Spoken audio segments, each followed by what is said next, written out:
So I would like to welcome Arifa ma'am and Ruchika ma'am. Thank you. Thank you. Again, I think some candidates are here on the panel. 5-6 candidates are there. They have seen you last time also, and this time also they are getting the opportunity to talk to you. This is really great pleasure. So today, all the guys, we are going to talk about how to be a natural speaker. As you can see on the screen, we all want to be very good speakers. We all want to amaze others with our English, because we know without having a very good command on English how difficult it is to get success in life. So today we are going to get some valuable suggestion. I hope that you all are going to get benefited out of this. Okay, Ruchika ma'am, to you. Okay, thank you, sir. And so we are going to start now. So hello everyone, my name is Arifa Zahir, and I'm the Regional Academic Manager for Burlington English, India. And with me is my colleague, Ruchika Francis. Hello and good evening, everyone. It's so good to see so many of you here, and it's such a pleasure to be with you for this session. Thank you so much. Thank you, Ruchika ma'am. Such a pleasure having you co-hosting it with me too. Thank Okay. you. Thank you. Today we are going to be looking at what constitutes essential aspects of how to be a natural speaker in English. Now, this word itself is quite mind-boggling, but we are going to make this process easier for you. I'll be asking you to think about your own usage and why is it so important. We'll have a Q&A session towards the end of the session today. So if you've got any questions, please do not hesitate to put it in the chat box so that we can answer those questions. Ruchika ma'am is going to pass the questions to me in terms of whatever you're going to put on that chat box. All right? And before we begin, it's very, very important that I know that you can hear me clearly and you can see me clearly. So quickly raise your hands or just type a yes on the chat box. Yes, we can see hands. Great, great. Lovely. Everyone Yes. can hear us and see us clearly. That's wonderful. All right. So we've got quite a few people who've raised their hands and who've written yes on the chat box. Now, I want you to take a second, think about all the people that you communicate with every day.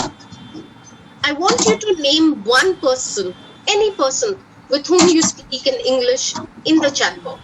It could be a relative, it could be a colleague, it could be a friend. So just randomly, just put in a message. With whom do you get the opportunity to speak in English? All right, so we've got a yes instead of name. So I'll take that too, that you do get an opportunity to speak to someone in English. All right, so with all that communication going on, with all that speaking going on, there's some things that one tends to ask oneself. You tend to question, why are you struggling in certain areas? All right. So this is a question that is not only something that, you face, but it is something that others face too.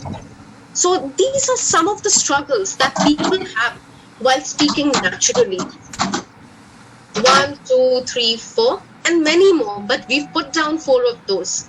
So if you identify, if you can relate with any one of these struggles, put the number on the chat box. So out of these 4 points, do you struggle with any one of those? Number 2. Okay.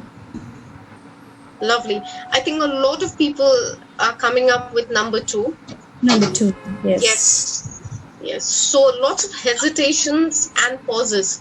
Now, there are various reasons for these hesitations and pauses, and we are going to touch upon some of these reasons in our discussion today. We are going to look into aspects that cause problems for you and find out what we can do to make life easier in terms of speaking English naturally and also fluently. Both of these are connected. Now, the idea is, how can we minimize it? The question that often is asked is, how can we minimize it and speak English more naturally? Now, moving ahead, let's look at the 3 top tips that we'll be covering today in our discussion. One is the first and the most important one, common idiomatic expressions. Second, phrasal verbs. Third, pronunciation connected speech. All right. So we are going to look at all these three aspects, break them down into, these are all broader terms. We are going to try and break them down into more simpler words, understand what is the process behind it, and do some activities together to understand it in a clearer and a more concise format. Let's do this. Like I said, the first one is common idiomatic expressions, and we do call it idiomatic expressions. Now, the phrase that is often used for it interchangeably are idioms and idiomatic expressions. Idioms and idiomatic expressions mean the same thing, and we are going to figure out why are they so important. So idiomatic expressions are a type of informal language that have a meaning different from the meaning of the words in the expression. A figurative, that means an understood meaning, a derived meaning, a meaning that is not literal, that is not what it seems to be when you look at it first. A meaning which is different from what it is shown on paper, is used while speaking. So why do we use this? Because it is understood by native speakers, and it is also used by native speakers. How many of you have heard of the term idiomatic expressions before you've come to the class today? If it's a yes, just raise your hands up. How many of you have heard of idioms? Okay, we've got 5 participants who've raised their hands. Lovely. So I'm going to give you a word, okay? Now, spill the beans. So spill the beans, does it mean, beans, if we call it in Hindi or Bengali, if we use it in Hindi, it means mutter, right? So does it mean to throw away the mutter here and there, to throw away the beans here and there? Does it mean that? It doesn't. So what does it mean? So spill the beans actually means to tell people a secret information, to tell someone something secret, something which they have not told others, but they're telling only to this person. So it means spill the beans to me. So if that is the phrase, it means to spill the information, to spill the secret, to share the secret with that person or with someone else. So the next question, very, very important question, which it's also important. Why? Because a lot of us think, oh, this is a fancy term, idiomatic expressions. Ma'am, idiomatic expressions bole dilen. But what does it mean? It's a fancy word. Who uses it? Why should we use it? The reason why you should be using idiomatic expressions is because of these reasons. So the reasons have been put on the slide before you. Have a look at it.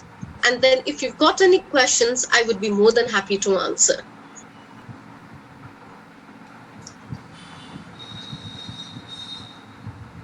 Okay, if we are finished with reading all of this, right? And if we've understood what the idiomatic expressions mean, are we ready to move on to the next step? If you are excited to do the next set of activities, give me a hands up again. Lovely. So, the 4th sentence out here, idioms help us be more confident with our target language and thus be as cool as cucumber. So, as cool as cucumber means to relax, to have no tension, and to be free from worries. So out here, you can clearly understand what it means, as cool as cucumber. It does not mean to become a cucumber, right?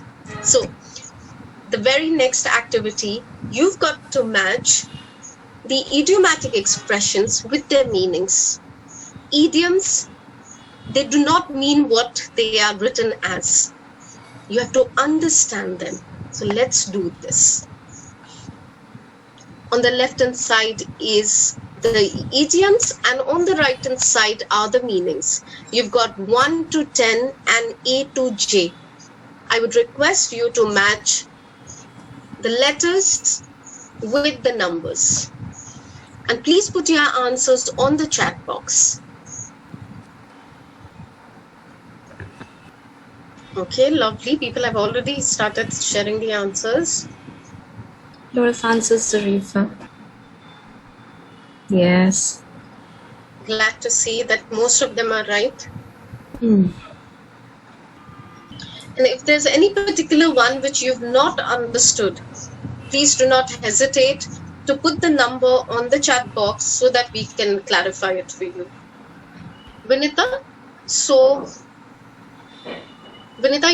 you're having a problem with number 7? Can you say a yes so that I know that's the concern? Yes. So let me explain number 7. Okay. Right. I have a problem with number 7. Thank you so much, Vinita. Okay. When you say kill 2 birds with 1 stone, the idea is, are you actually killing 2 birds with 1 stone? You are not killing 2 birds with 1 stone.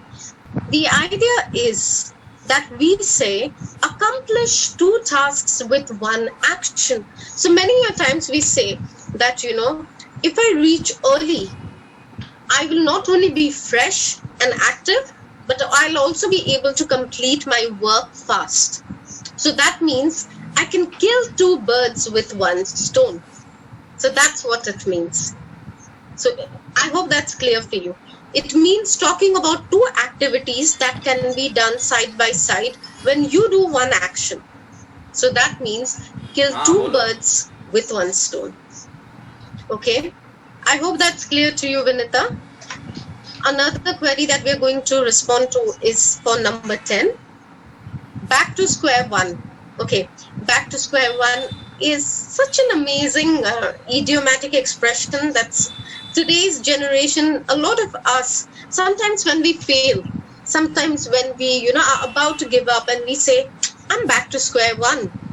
What do I do? That means do not give up. Even though you are back to square 1, you can start from there. So back to square 1 means to go back to the beginning after a dead end or after something not working out for you. So that is what it means. All right. Thank you. Now we are going to move ahead. We have got quite a lot of things to cover. Momita says number 5. That ship has sailed. So this is the last one. When we say that ship has sailed, that means it is too late. You've already missed an opportunity. So for example, someone tells, I could have done well in my exams if I had studied. So Ruchika, I tell this to Ruchika ma'am, and Ruchika ma'am tells me, Arifa ma'am, sadly, that ship has sailed. Because, did I study well? No. Because of which I didn't do well in my exams. Can I go back to the past? No, I cannot go back to the past. That means that ship has sailed. চলে গেছে ওটা চলে গেছে এখন anchor-এ নাই. So that has already left. So that's what you need to remember. All right. Now let's move on to the next section. Okay. These were the idioms, words which had a different meaning that we looked into. Something similar to that. Something which boggles a lot of people. Something which confuses a lot of people. Again, is another thing which is similar to idiomatic expressions and which are phrasal verbs. So before I move ahead, before I talk about phrasal verbs, have we all understood what idiomatic expressions are? What do they actually mean? Yes, you may not know all the idioms, all the idiomatic expressions. There are thousands of it, but you've understood the meaning. If it's a yes, please put a yes on the chat box. Lovely, Trina. Thank you, Momita. Wonderful to see that such a complex thought has become clear for all of you. Feels good. All right, let's jump into phrasal verbs now. I'm sure most of you have heard of phrasal verbs. It is a topic which is not something that is not done. We are aware of phrasal verbs in schools also. In schools too, they talk about phrasal verbs quite early on. But we will still have a look at some of the phrasal verbs concepts, not in absolute detail, but the ones which are very important to understand. Now, so what are phrasal verbs? Phrasal verbs are phrases that indicate actions. Now, what is the thing? What shows us that it indicates actions? It is the verb that shows us which indicates actions. Phrasal verbs are generally used in spoken English and informal texts. You'll notice that a person who uses phrasal verbs sounds quite intelligent when they're talking. They sound as if, the language is, let's say, a standard higher. They sound fluent. They sound more natural. They sound like a native speaker. Now, we go back to what a native speaker is. I'm going to pause here for a second and understand and explain it for you. Make you understand and explain it to you who a native speaker is. A native speaker is someone whose first language is English. Firstly, that. And secondly, is born in an English-speaking country. So, these people tend to use a higher level of vocabulary. They tend to use phrases which comfortably flow out of their tongues, out of their mouth. Why? Because it makes them sound more natural. And that is the reason why we should also try and use it. And let's have a look and see what are these different types of phrasal verbs. Now, phrasal verbs help us sound natural. I've already told you that. And the idea behind a phrasal verb is to combine a simple verb with one or more words to create a totally new verb with a totally new meaning. Does it sound like idioms? It does sound like idioms, right? Ruchika ma'am, do you feel phrasal verbs do sound like idioms? Yes, All yes, of ma'am. them or some of them? Some of them. Some of them. All right, so we are going to please have a look at this. Look at how phrasal verbs are made. The verbs combined with prepositions or adverbs. It could also be prepositions and adverbs. And then a phrasal verb is created. A thing to notice out here, a thing to remember in phrasal verbs is their literal meaning may seem different, just like idioms. Individually, they sound different, they mean different sometimes. But when they come together with prepositions, when they come together with adverbs, they are different. So the meanings could change. Now let's have a look at two types of phrasal verbs. One is the one with a literal meaning, which is very easy to understand. She opened the door and looked outside. So if I say, I opened the door and looked outside, it's very simple to understand. But when I say,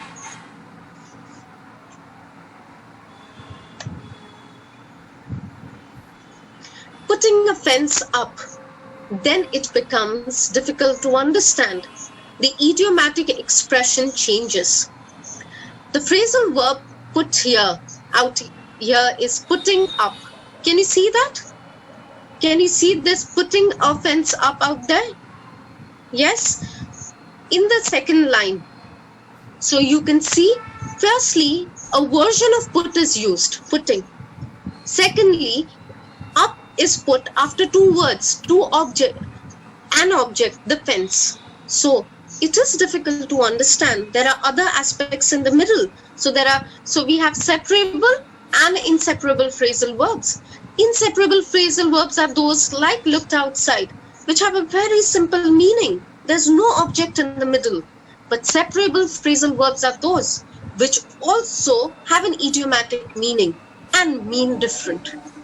So it's very, very important to understand that we do not confuse understanding it and also getting to understand it. So it's very, very important that we don't do that. So with that, now what I'm going to do is I'm going to do an activity with all of you, and we are going to try and figure out how phrasal verbs work. Okay? Just a second, yes. So we are going to complete the phrasal verbs with look. You can see that there's a gap given out there. Don't worry, we will look into that issue right there given out there, which means to investigate or research. In the subsequent slide, in the next slide, you will find similar sentences. You'll find similar words, sorry, all the words with look, and you have to fill in the gaps with prepositions, adverbs that go with look. Okay, so I've got sentences 1 to 8 right here before you. Please put your answers on the chat box so that we can read them. I'm going to give you 4 to 5 minutes to do this activity. Also remember, sentence number 3 has been done for you as an example. Okay, I can see the answers are coming in, but we'll wait for a minute more for everyone else to finish. So this is for everyone. Okay, so we've got answers from a lot of them. Okay, we shall show you the answers, and anyone who's got everything correct, please share it with me.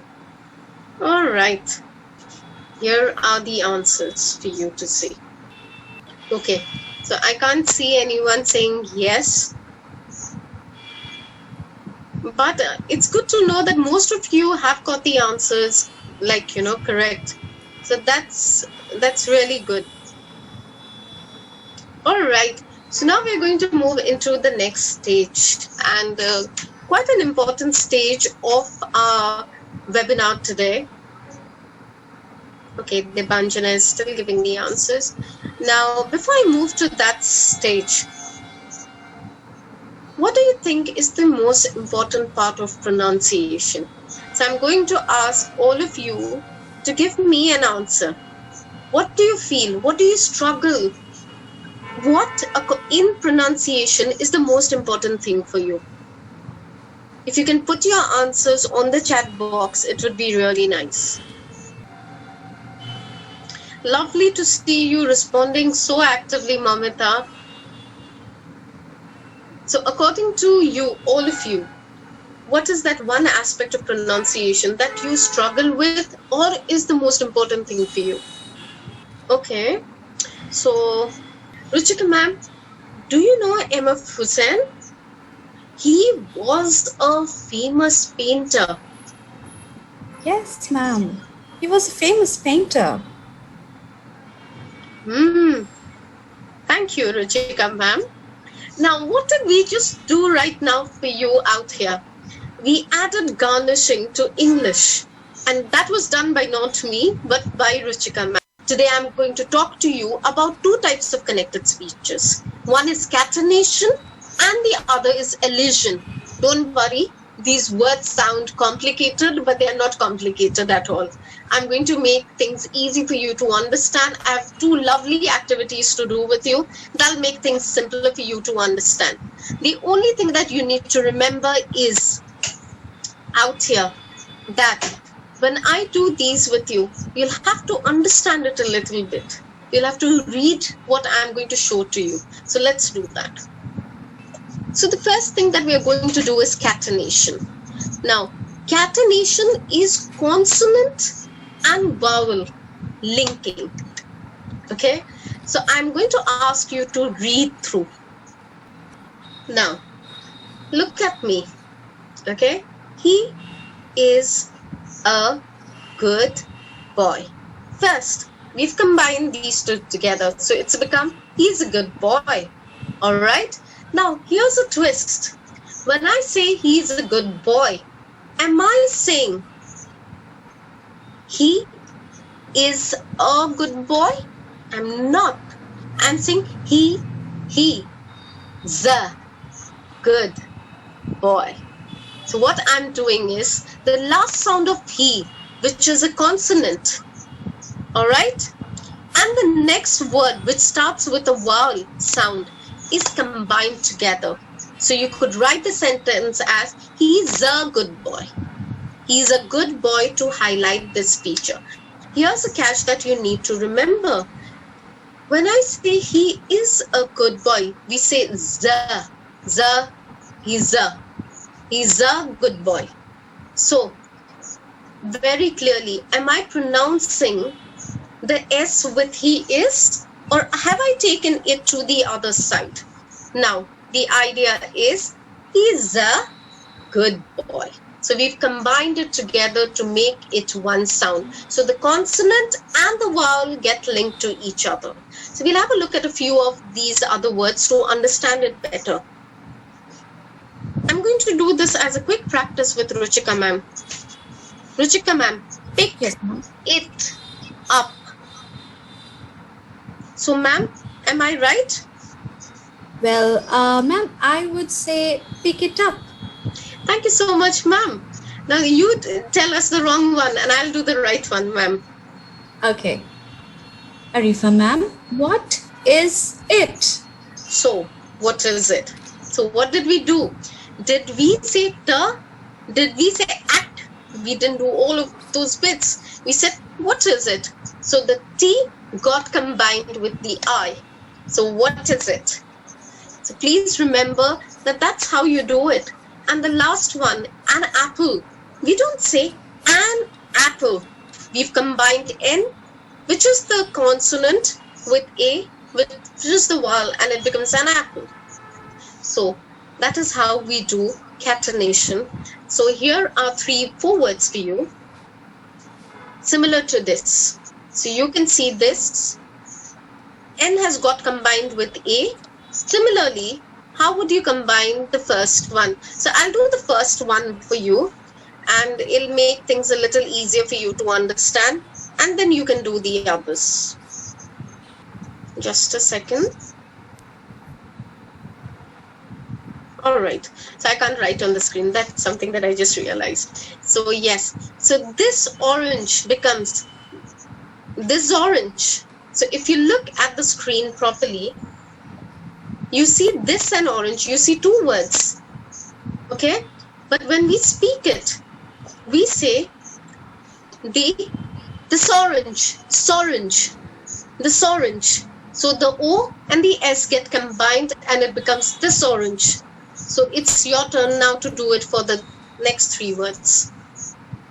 So on the chat box, can you just tell me which word combines, which letter combines with which alphabet, which consonant combines with which vowel? Let's do the second one. Lovely. Good answers. Yes, sir. Oh, so glad to see Sonu, Ankita, spot on. So S and O, very good. And so that was for this orange. Let's do it for this afternoon. Which letters combine? Abhishek gave an answer, and that's nice. That orange. Very good, very good. Excellent. Like I told you, it's difficult. It's not very easy, but it's not very difficult either.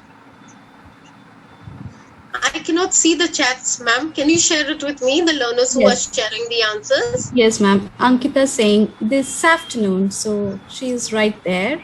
Lovely, Ankita. Excellent. Abhishek is asking if he's right. Yes, Abhishek, your answer was right. TNO. TNO. I'm going to stop sharing and I'm going to see the answers. I'm excited. Oh, lovely, Momita. Jayashri, excellent. Sonu, Ananya, all right. Gunja Verma, everyone, excellent. Lovely to see all your answers. So it's time to move on to the next one. That means you've understood it. So just like we have catenation, so here are your answers. And the next one, which we call elision now. We're still getting answers. Thank you for responding so positively to this concept, but it's time to do elision. So now elision means deleting a sound.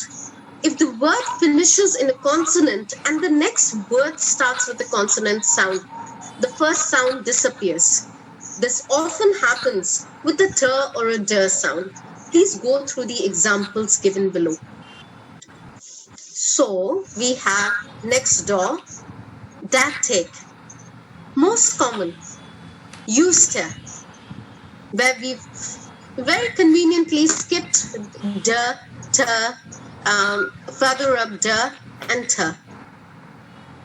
Now what we are going to do is, we have a similar activity and we are going to do that now. So the ta and the go away, tata, bye bye. So let's do elision and let me see your answers. So what happens to the ta in the middle? Put your answers on the chat. Okay, Sweta, Ananya, Momita. Yes, they're giving right answers, ma'am. Excellent. What a lovely crowd. So happy to do this for you. You've immediately caught it. So let me make it interesting for you. Ruchika ma'am, I left some time ago. So I would say left back my articles in your place. But I cannot stand by and I must go. So can you send it to me later on? Yes, ma'am. I'll definitely do that. Thank you so much, ma'am. Thank you, Ruchika, ma'am. All right, and lovely crowd out here who've given us the right answers. Thank you so much, everyone. And with that, we come to the end of the session today. What a wonderful way to end this session, where you've understood how important idiomatic expressions are, phrasal verbs are, connected speech, which has catenation, and elision, which are both equally important to sound natural in English and to sound fluent in English. So with that, I would now like to ask Ruchika ma'am to ask the audience if they have any questions that they'd like to ask. Okay, ma'am. Can we stop share? Yes, ma'am. Okay, everyone. Thank you so much. We had some wonderful answers and such a wonderful participation from all of you. Now we are here to answer your questions. So Arifa ma'am will be answering if you have any questions related to your speaking, pronunciation. So please feel free to type your questions in the chat box. Is there anything that you'd like to ask? Is there anything that? Thank you, Ravi. Is there anything that you feel like in terms of language, in terms of vocabulary, whatever we did today, pronunciation, you want a little bit more information on? Or you could just ask us anything that you'd like to know about language in general. We would be more than happy to answer a few questions. Momita has asked how to join the Burlington course and how it works. So Shayan sir is going to take note of this, and Shayan sir is going to get back to you. Thank you, everyone. So with that, we come to the end of the session. Ma'am, Trina Datta says, I'm facing some problem with my pronunciation. Ananya is also asking how to get a strong vocabulary. So I'll answer these two questions. Now, Trina, the most important thing that you need to focus on when you are learning a new word is you listen to the correct pronunciation of the word, and then you start using the word in your daily life. So the first question was for pronunciation. So obviously, if you listen to the correct word when you are first practicing, it is going to really help you. The problem with us is we listen to the wrong pronunciation from sources which are not genuine. So the first action is to listen to the correct pronunciation from a genuine site. That's the first thing. The second thing is to listen to a lot of English books.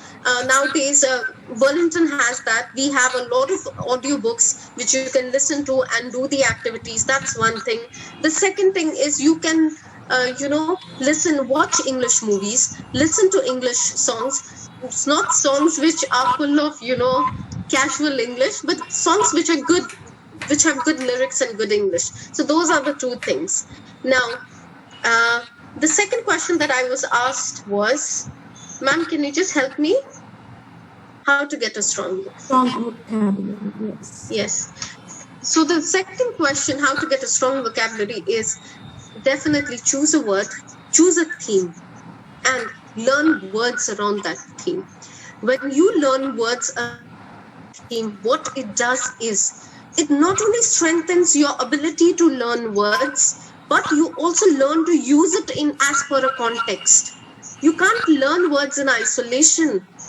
My dear students, very, very important to remember that if we take 10 words, just looking at those 10 words, you will not be able to learn it. You have to learn to correlate it to a particular topic, to a particular theme, and use it at least 4 to 5 times. Generally, they say before a word enters your language, it has to be practiced and used 7 to 8 times. So that is my suggestion. Use it in a context, use it as per a theme. All right? Okay. So we've answered those 2 questions, and with that we come to the end of the session. Thank you for being such a lovely crowd and really enjoyed conducting this session. Thank you very much, ma'am. Thank you. Thank you, sir. We'll be happy. Cheyenne will look into that, and we'll be happy to come and meet your learners, sir. And wonderful meeting all of them. Ruchika ma'am and I really enjoyed interacting. Very, very active learners. The best thing about communicating with them is they're eager to learn. They're so hungry to learn, sir. So it was wonderful talking to them. Though we didn't actually talk, most of them were on mute. Everyone was on mute. But we did get an opportunity to hear them through their actions, through the answers on the screen. Thank you, sir. Thank you very much. Okay, Cheyenne sir wants to... Yeah, thank you so much, ma'am. Thank you, sir. So I just wanted to tell that Momita, who was interested to know that how to go ahead with these Burlington courses. So just to tell you that Deepak sir is having Burlington English in his own coaching center. So you can just directly contact Deepak sir for any queries related to Burlington English. So I'll be happy to answer or give any type of another products which are all coming up to Deepak sir. And probably this will actually help you to develop your communication skills and make you a natural fluent English speaker. Thank you so much, Arifa ma'am. Thank you, students. Thank you, Deepak sir, for your time. Thank you. It was lovely holding this kind of seminar here today. Thank you very much for arranging this, sir. Thank you, sir. Thank you. Lovely. Thank you, Ruchika ma'am also. So with that, we come to the end.